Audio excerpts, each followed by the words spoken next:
సినిమాల్లో మాస్ డైలాగులతో సింహగర్జన చేసే నందమూరి నరసింహం హిందూపురం ఎమ్మెల్యే బాలకృష్ణ రాజకీయాల్లోనూ అదే జోరు చూపిస్తున్నారు. తమ పార్టీ కార్యకర్తల జోరుకొస్తే ఖబర్దార్ అంటూ తీవ్ర హెచ్చరికలు చేస్తున్న బాలయ్య టీడీపీ కార్యకర్తల మనసు దోచుకుంటున్నారు. తన సొంత నియోజకవర్గం హిందూపురంలో పర్యటించిన ఆయన కార్యకర్తలను ఆదుకునే విషయంలో రాజీ పడబోమని స్పష్టం చేశారు. రాయలసీమ తన అడ్డా అని అక్కడి తెలుగు తమ్ముళ్ల జోలికొస్తే ఊరుకునేది లేదని వైసీపీకి స్ట్రాంగ్ వార్నింగ్ అయితే ఇచ్చేశారు. ఇక పద్మభూషణ్ సత్కారం అందుకున్న ఎమ్మెల్యే బాలకృష్ణను ఆయన సొంత నియోజకవర్గం హిందూపురంలో ఘనంగా సన్మానించారు.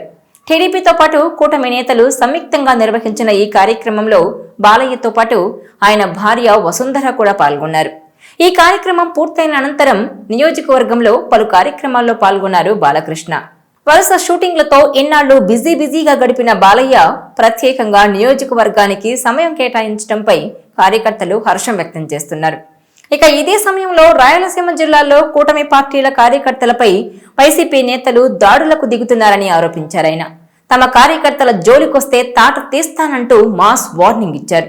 రాయలసీమను తన అడ్డాగా ప్రకటించిన బాలయ్య బాబు ఇక్కడ వైసీపీ ఆగడాలను సాగనివ్వనని వ్యాఖ్యానించారు. దోచుకొని దాచుకునేందుకు ప్రయత్నిస్తే తాట తీస్తానంటూ ఓర మాస్ డైలాగ్ చెప్పారు. టీడీపీ కార్యకర్తల జోలికొస్తే ఎంతటి వారైనా వదిలిపెట్టే ప్రసక్తే లేదని తేల్చి చెప్పారు. తాను నియోజకవర్గంలో ఉండడం లేదనే ప్రత్యర్థుల విమర్శలపైన కూడా విరుచుకుపడ్డ బాలకృష్ణ వారి మైండ్ పనిచేయడం లేదని వ్యాఖ్యానించారు. గత 10 నెలల్లో 50 కోట్లతో నియోజకవర్గంలో అభివృద్ధి పనులు చేపట్టామని అవి కనిపించడం లేదా అంటూ ప్రశ్నించారాయన.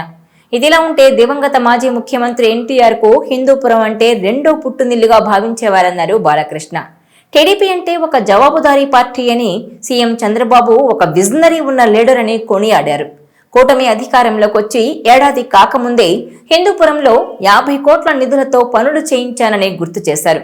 హిందూపురంలో శాశ్వత తాగునీటి పథకానికి 136 కోట్ల నివేదికలు సిద్ధం చేశామని అన్నారు. మున్సిపాలిటీలో అండర్ డ్రైనేజీ వ్యవస్థను మెరుగుపరుస్తామని తెలిపారు. 1984లోనే ఎన్టీఆర్ తూముకుంట వద్ద పారిశ్రామిక వాడ ఏర్పాటు చేయడం హిందూపురం ప్రజలు మర్చిపోలేనిదని అన్నారు.